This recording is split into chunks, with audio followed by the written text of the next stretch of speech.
अपने राज्य में इस साल बारिश काफी अच्छी हुई है और राज्य के दक्षिणी पूर्वी भाग में तो अधिक बारिश के कारण पिछले दिनों बाढ़ जैसे हालात हुए थे। तो ऐसे में बहुत से किसानों की खरीफ की फसलें जलभराव के कारण नष्ट हो गई। तो जहां खरीफ की फसलें खराब हुई, वहां किसान तोरिया की खेती करके इससे हुए नुकसान की कुछ हद तक भरपाई कर सकते हैं। तो आप किस प्रकार से करें वैज्ञानिक तकनीक से तोरिया की खेती, देखिए कार्यक्रम के इस प्रस्तुति के माध्यम से।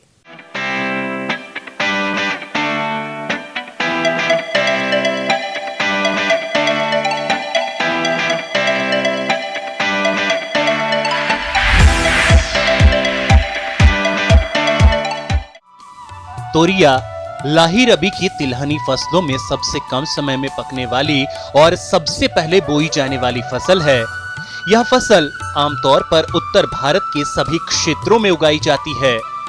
तोरिया की खेती खरीफ फसल की कटाई तथा रबी की फसल की बुआई के बीच के समय में ली जाती है। तोरिया में 42 से 45% तक तेल होता है और इसकी खल्ली पशुओं के आहार के रूप में काम में लाई जाती है। उपयुक्त जलवायु।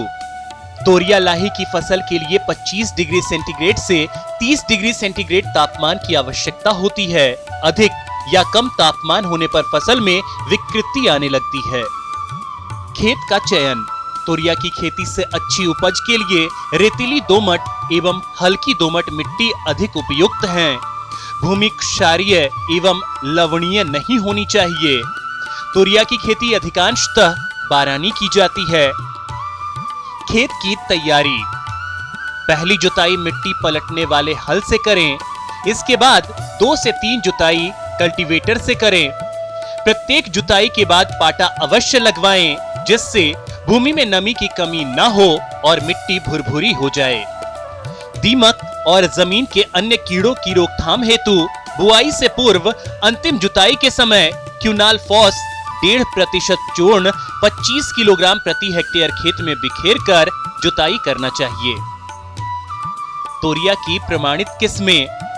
T9 यह तोरिया या लाही की किस्म 85 से 100 दिन की पकाव अवधि वाली बारानी व सिंचित दोनों स्थितियों में उगाए जाने के लिए उपयुक्त है। इसमें तेल की मात्रा 44.3% होती है। बीज का रंग भूरा होता है। औसत उपज 12 से 15 क्विंटल प्रति हेक्टेयर होती है।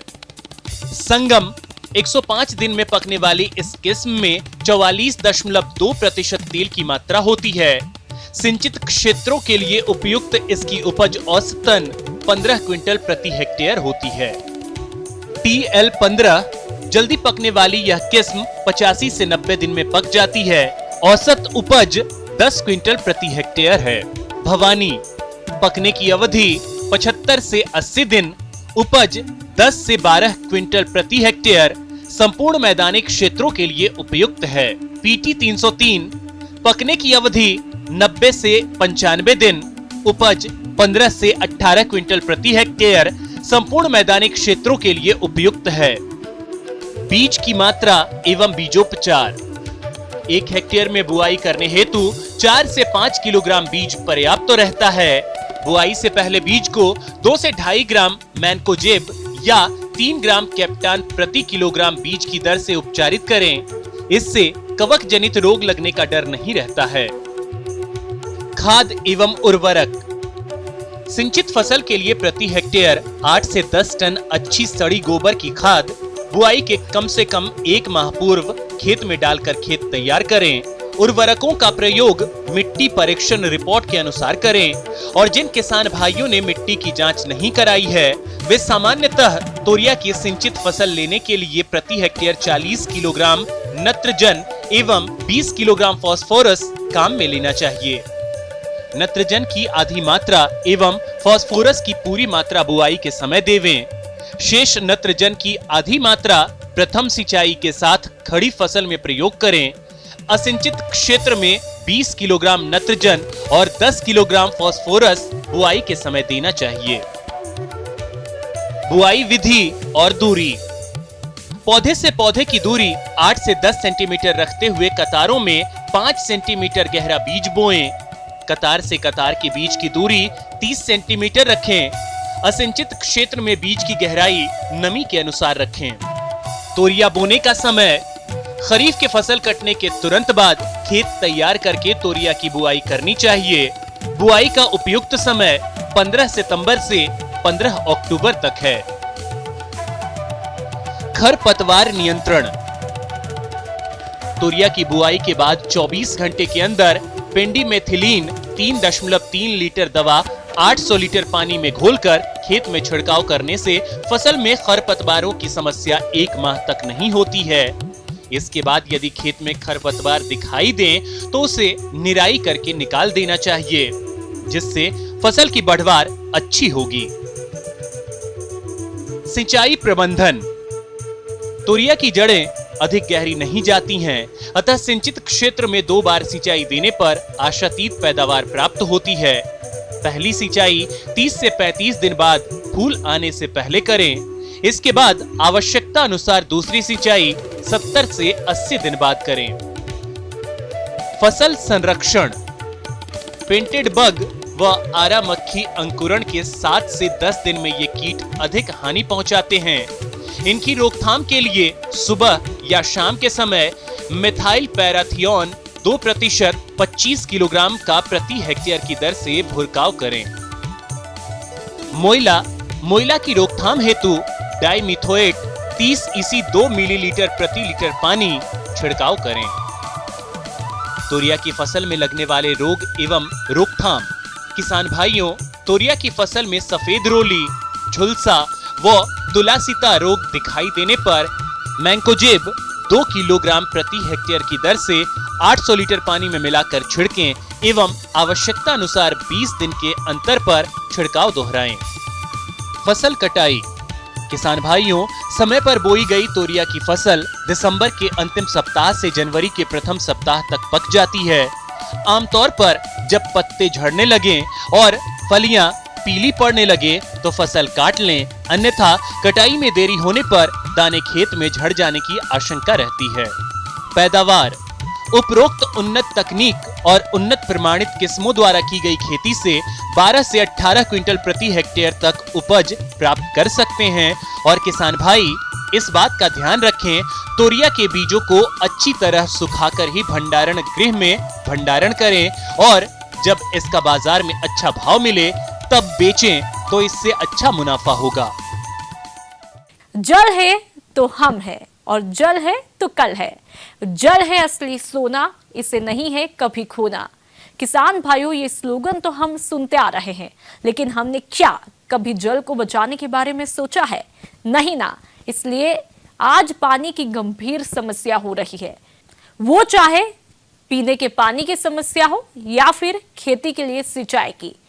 क्या इस समस्या का कोई समाधान निकल पाएगा? जी हां, पानी की किल्लत से जूझ रहे एक ऐसे ही किसान ने इस समस्या का समाधान निकाला है। गांव इटावा भोपजी, जिला जयपुर के किसान जगदीश प्रसाद यादव ने, जिन्होंने वर्षा जल की एक एक बूंद के महत्व को समझा और पॉली हाउस से गिरने वाले वर्षा जल को फार्म पॉन्ड में एकत्रित करके अपनी फसलों में काम ले रहे हैं। तो वर्षा जल संग्रहण की क्या तकनीक अपनाए, आइए जानते हैं खुद इन्हीं से। जैसा कि दिन ब दिन धरती का वाटर लेवल नीचे जाता जा रहा है, उस हिसाब से हमारे भी एरिया का जो डार्क जोन में घोषित की हुई है। और डार्क जोन का हिसाब मतलब ये है कि यहाँ का जो ग्राउंड लेवल, पानी का ग्राउंड लेवल है, वो दिन ब दिन नीचे से नीचे जा रहा है और अब तो ब्लैक लिस्ट में ये लगभग आ गया है। उस हिसाब से मैंने इसकी जांच पड़ताल की तो पता चला कि फार्म पॉन्ड पर सरकार सब्सिडी वगैरह दे रही है।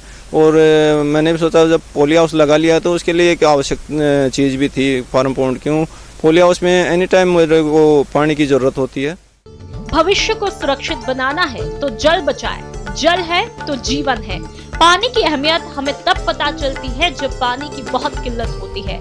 गांव इटावा भोपजी, जयपुर के किसान जगदीश प्रसाद यादव ने पहचानी पानी की कीमत। इन्होंने पॉली हाउस पर गिरने वाली वर्षा की एक एक बूंद को संवारा और फार्म पॉन्ड में संग्रहण किया।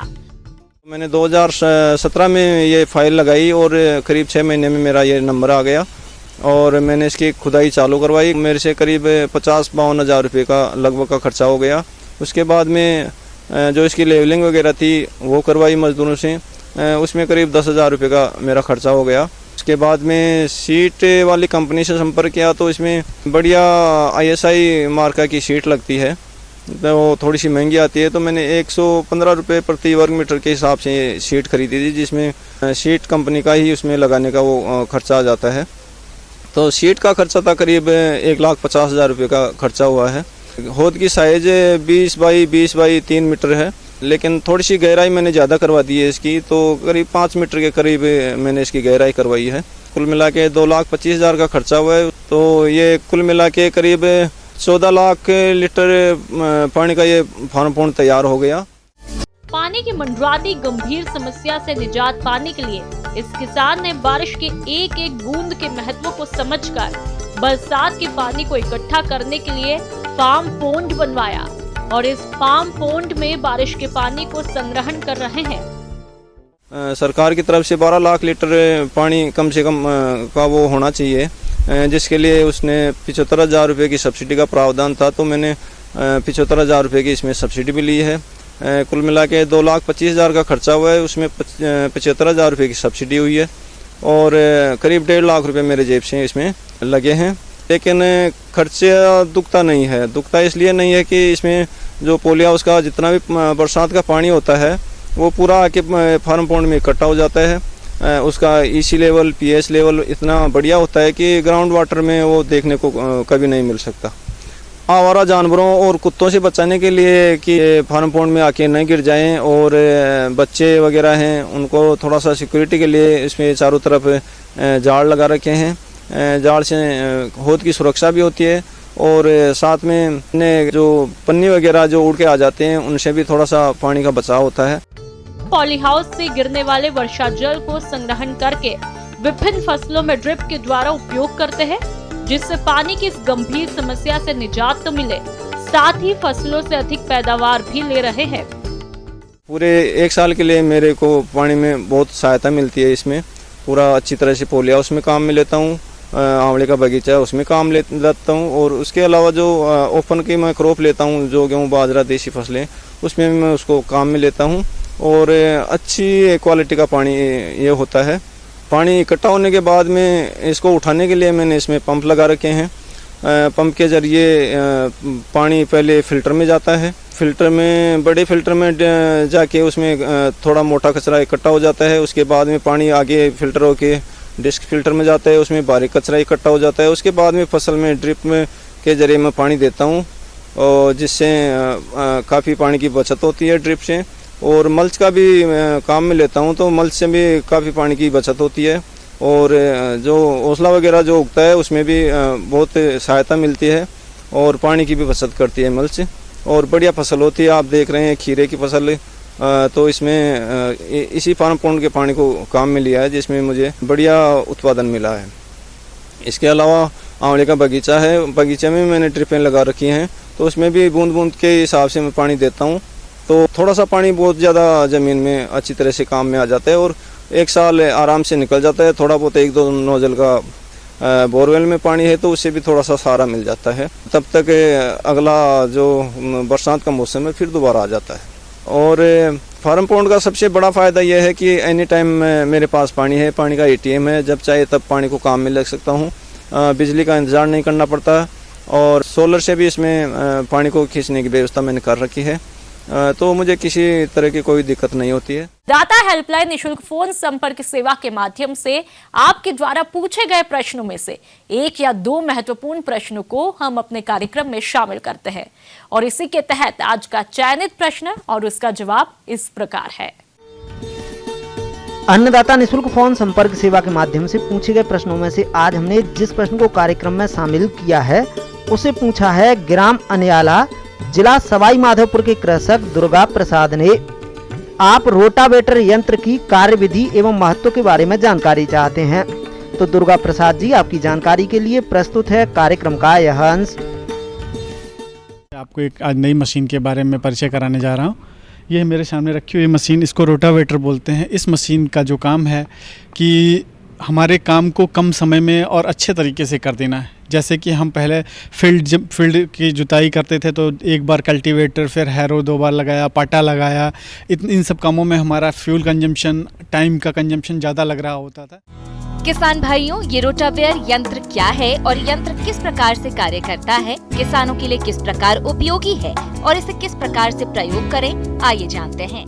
इस मशीन के द्वारा हमारे पास एक ही समय में 4 काम किए जा रहे हैं। जैसे कि आप ये देख रहे हैं कि ये मशीन पीटीओ ऑपरेटेड मशीन है जिसमें ब्लेड्स लगे हुए हैं। ये ब्लेड मिट्टी की खुदाई भी करते हैं और जो हमारे खेत में पहले से जो भी चारा वगैरह उसमें हैं उनकी कटिंग करके, उनकी मिक्सिंग करके और मिट्टी को पूरी तरीके से भुरभुरी बना करके, और पीछे की तरफ आप ट्रेलिंग बोर्ड है जिससे कि हम मिट्टी को पाटा लगाते हुए आते हैं, जिससे कि हमारा मॉइस्चर कंजर्व रहता है। क्योंकि अगर हम पहले जैसे ट्रेडिशनल करते थे उसमें 4 टाइम ऑपरेशन करते थे तो 4 बार मिट्टी हमारी ऊपर नीचे होती थी, जिससे मॉइस्चर वहाँ पे कम हो जाता था और हमें फिर से पानी लगाने की ज़रूरत उसमें पड़ती थी। लेकिन इस मशीन के द्वारा एक ही टाइम में चारों ऑपरेशन एक साथ हो जा रहा है। सीधा अगर हम कहें तो हमारी जो है 60 से 70% जो है फ्यूल कंजम्पशन की बचत और 40 से 50% टाइम की बचत हो रही है इस मशीन के द्वारा। इस मशीन की कीमत साइज़ के हिसाब से वेरी करती रहती है। 6 फीट की मशीन जो है 1,20,000 रुपये की आती है। अगर आप उससे बड़ा ले रहे हैं तो फिट के हिसाब से उसके दामों में बढ़ोतरी होती जाती है। और इस मशीन में एक बार में जो हम ऑपरेशन करते हैं उसमें कम से कम 1 बीघे के अंदर हमें 1.5 से 2 घंटे लगते हैं जिस एरिया को कवर करने में। क्योंकि ये मशीन फर्स्ट लो, ट्रैक्टर के जो स्पीड है वो फर्स्ट लो में होनी चाहिए, उसी स्पीड में वर्क करेगा तो प्रॉपर वर्क करेगा। अदरवाइज़ अगर हम स्पीड बढ़ाएंगे तो इसकी प्रॉपर एफिशिएंसी हमको नहीं मिल पाएगी। एक हेक्टेयर के लिए हमें कम से कम 5 घंटे की आवश्यकता होगी इस मशीन को ऑपरेट करने के लिए। मशीन की कीमत जो है 6 फीट की मशीन की कीमत 1,20,000 रुपये से 1.5 लाख रुपये तक। इस पे गवर्नमेंट की 30% की सब्सिडी है। आप अगर इस मशीन को ख़रीद रहे हैं, सपोज़ करिए 1 लाख का है तो 30,000 रुपये गवर्नमेंट देगी और बाकी को आपको पे करना होगा। उनको आप अपने ज़िले के किसी भी डीलर के पास, जो ट्रैक्टर डीलर हैं या इम्प्लीमेंट डीलर हैं, उनसे आप इसको प्राप्त कर सकते हैं। ये हर जगह अवेलेबल है। किसान भाइयों, ये काफी महंगा है, इसलिए किसान इसे समूह बनाकर भी खरीद सकते हैं। इस यंत्र पर शासन द्वारा अनुदान भी देय है। रोटावेयर यंत्र की खरीदी पर अनुदान के लिए अपने नजदीकी कृषि विभाग या जिला कृषि अधिकारी से संपर्क कर सकते हैं। इस यंत्र से खेत को तैयार करने से समय, पूंजी की बचत तो होती ही है, साथ ही खेत भी एक समान बुवाई योग्य तैयार हो जाता है। किसान भाइयों, ये यंत्र सुचारू रूप से कार्य करे, इसके लिए इसको प्रयोग करने से पहले और प्रयोग करते समय कौन कौन सी बातों पर विशेष ध्यान दें, आइए ये भी हम आपको बताते हैं। किसान भाइयों, सबसे बड़ा मैं सजेशन आपको आज देने जा रहा हूं कि हम कोई भी मशीन लेते हैं उसमें हम पैसा खर्च कर देते हैं, लेकिन उसकी रख रखाव जो होता है उसको हम प्रॉपर तरीके से नहीं करते हैं, जिससे कि हमें उसमें ज़्यादा पैसे लगाने पड़ जाते हैं और वो मशीन कम समय में ख़राब हो जाती है। सबसे पहले मैं आपको निर्देश देने जा रहा हूँ कि मशीन को चलाने से पहले और चलाने के बाद इनका रख रखाव करना चाहिए। जैसे हमने इस रोटावेटर को यूज़ किया, इस रोटावेटर को जब हम यूज़ करते हैं तो इसमें कई जगह कई पार्ट्स में मिट्टी चले जाते हैं, कई गियर बॉक्स के अंदर मिट्टी या पानी के पार्ट्स उसमें चले जाते हैं। तो हमें इस मशीन को यूज़ करने के बाद इसकी धुलाई करके, इसको प्रॉपर तरीके से सुखा के, इसके ऑयल को चेंज करके और हमें इसमें जो भी ग्रीसिंग पार्ट है उसमें ग्रीस करके और इसको जैक करके किसी लकड़ी के गुटके या ईंट के ऊपर रख देते हैं, जिससे हमारी मशीन ख़राब नहीं होती है। और सबसे दूसरी बात है कि जब हम अगले सीज़न के लिए इसको चलाने जा रहे हैं तो हम ये ना सोचें कि हमने पहले ग्रीसिंग करके रखा हुआ है, क्योंकि जो हमने पहले ग्रीस कर रखा था वो 4 से 6 महीने में था और वो सूख गया है, और जब तक वो गलेगा ग्रीस तब तक हमारे मशीन का पार्ट डैमेज हो जाएगा। इसलिए चलाने से पहले उस मशीन को प्रॉपर तरीके से चेक कर लीजिए कि ऑयल लेवल ठीक है या नहीं है, और जहाँ जहाँ पे हमने ग्रीस किया था चलाने से पहले उसको ग्रीस कर लेना चाहिए, जिससे हमारी मशीन काफ़ी समय तक उपयोगी उच्च क्षमता में वर्क कर सकेगी।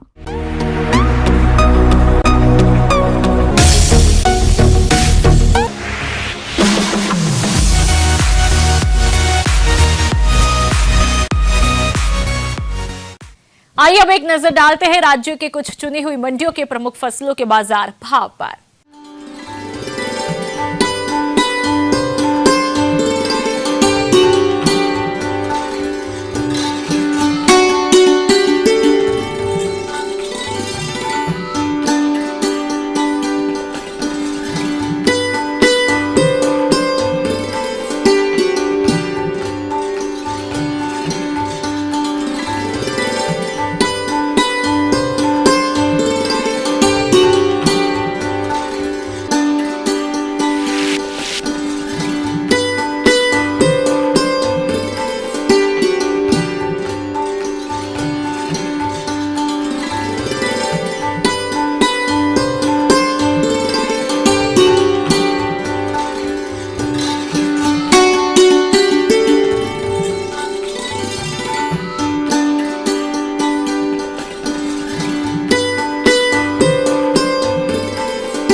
अब आइए देखते हैं कल दिखाए जाने वाले कार्यक्रम की मुख्य झलकियां।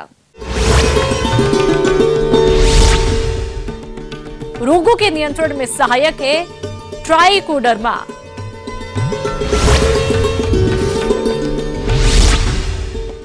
खरगोश पालन है कम लागत में अच्छी आय का जरिया। हम ये उम्मीद करते हैं कि आज का कार्यक्रम आप सभी दर्शकों के लिए उपयोगी रहा होगा। किसान भाइयों, अन्नदाता आपकी सेवा के लिए संकल्परत है। कृषि संबंधित समस्या और सुझावों के लिए आप हमें इस पते पर भी संपर्क कर सकते हैं। प्रोड्यूसर अन्नदाता news 18 Rajasthan, Ramoji film city, Hyderabad 501512। साथ ही आप हमें ईमेल भी कर सकते हैं। हमारा ईमेल है p18anadatarajasthan@nw18.com। इसके अतिरिक्त आप हमें निःशुल्क हेल्पलाइन नंबर 18004192 पर सोमवार से शनिवार सुबह 10 से शाम 4 बजे के बीच संपर्क कर सकते हैं।